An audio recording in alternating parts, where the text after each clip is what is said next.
Well, howdy ho there, little lady. Don't worry, that's not my real accent. I've just seen an ungodly amount of Hannah Montana recently. Due to extenuating circumstances which you may or may not know about, I've been getting a lot of that coveted time alone.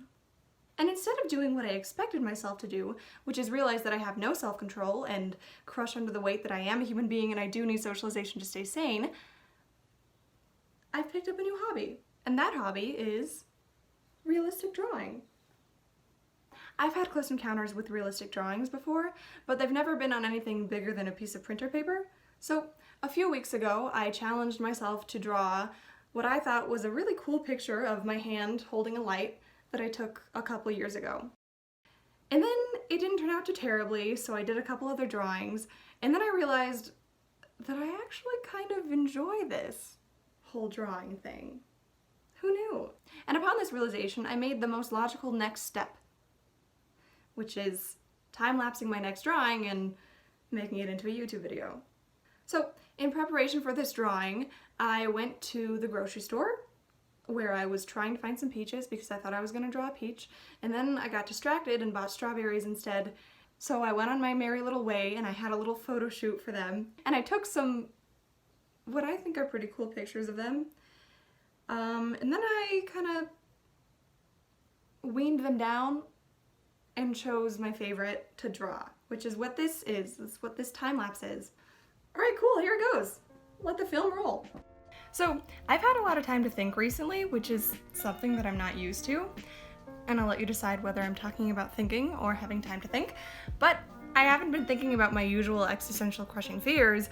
I've mainly been thinking about my life and my feelings. But I think I've come up with some pretty good realizations about how the internet makes me feel, and I can't possibly allow myself to believe that I'm the only one feeling this, so I'm gonna talk about it a bit more.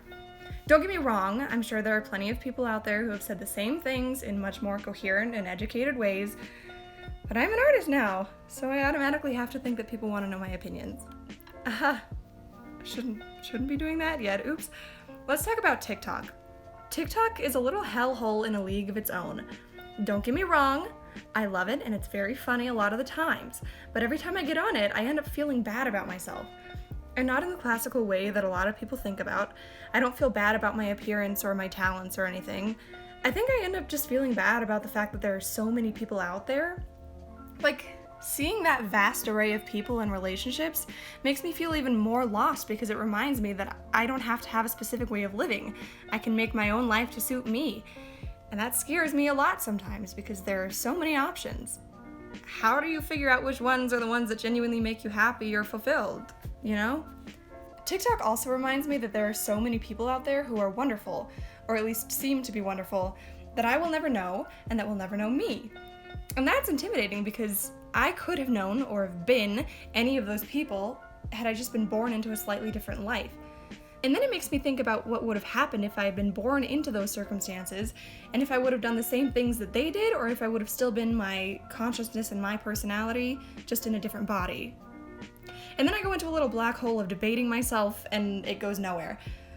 But these platforms really do make you think about life and how small your concept of reality is. This may be an unnecessary comparison, but I feel like this must have been how people felt when the printing press first started becoming popular, because all of a sudden people were able to see what other people lived like. Honestly, there are a lot of comparisons we can make between the internet and the printing press, but I think the main one is that they both have broadened our belief of what life is and what reality is. It's a pretty jarring experience to be face to face with the boundaries of your reality like that, and it's a lot to handle. It's another chunk of wood being added to the blazing fire of self-hatred and unnecessary expectations that we're all facing. And that's dangerous. Very dangerous. So, those are my feelings on TikTok, but the thing is, there's another danger to TikTok and other online content platforms that's a lot more real than what I just talked about. When we watch these things, we feel like we know these people because we see them in what seems to be an unfiltered environment. And in the case of TikTok, it really does seem to be unfiltered because, trust me, people will talk about anything and everything on there. But we feel like we know them. And now that we're stuck at home and even our normal human interactions are online, it's really hard to convince your brain that you don't actually know these people and that they'll never actually know you.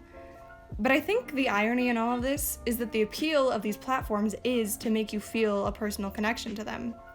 We wouldn't watch the people we watch if we didn't like their personality.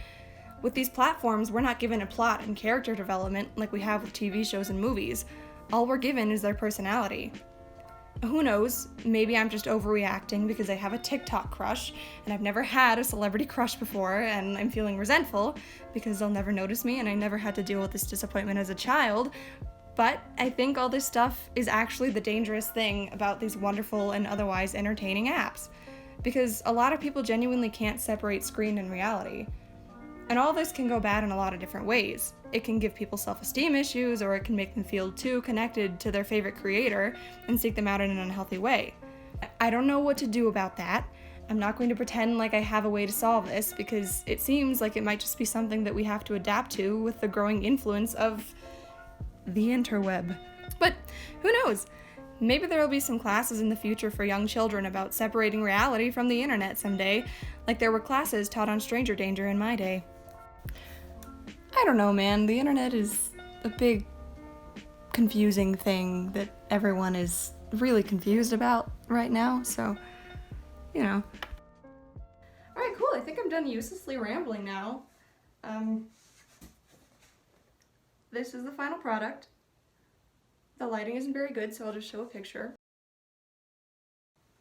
This is the final product. I actually kind of like it. I'm kind of surprised with myself, as I am every time I draw. And I enjoyed making it too, which I guess is kind of the point. Let's hope that I make something again, maybe soon. Who knows, I might even try painting next time. Because let's be honest, realistic drawing can get kind of tedious sometimes. Anyways, thank you for watching. I enjoy the company and instant gratification. Bye, see you next time.